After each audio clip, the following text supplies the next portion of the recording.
Connie, kung merong gusto nang umuwi, meron namang handang magdiwang ng Pasko at Bagong Taon dito sa Evacuation Center sa La Casillana sa Negros Occidental kung sakaling magpapatuloy pa ang aktibidad ng Bulkan Kanlaon.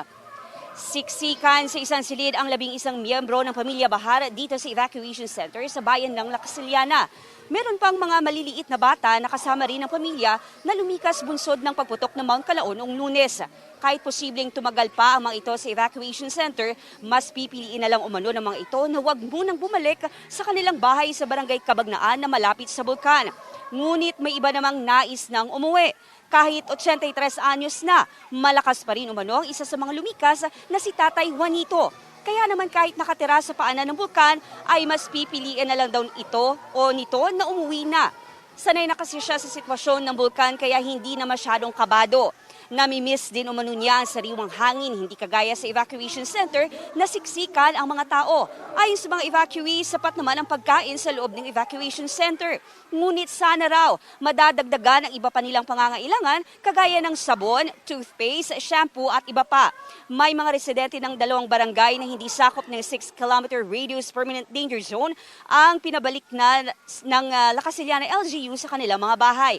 Mahigit 1,000 pamilya o 3,560 na residente ng Barangay Mansalanao at Kamandag ang nakabalik na mula kahapon. Ngunit kahit pinauwi na, ay inaabisuhan ang mga ito na maging handa sa oras ng emergency. Sa ngayon, mahigit 9,000 ay nasa 6,000 na individual na lang ang nananatili pa sa mga evacuation center sa bayan. Upang pansamantala munang makalimutan ang mga problema sa loob ng evacuation center, nag-enjoy muna sa pag-zumba ang mga evacuee kaninang umaga. Bata man o matanda ay todo sa paghataw sa pagsasayaw. Dapat raw ay kahit paano ay huwag ding kalimutang mag-enjoy kahit nasa loob ng evacuation center. Samantala ngayong araw, ay tatalakayin na sa sesyon ng Sangguniang Panlalawigan ang resolusyon ng Provincial Disaster Risk Reduction and Management Council na isailalim sa state of calamity ang Negros Occidental.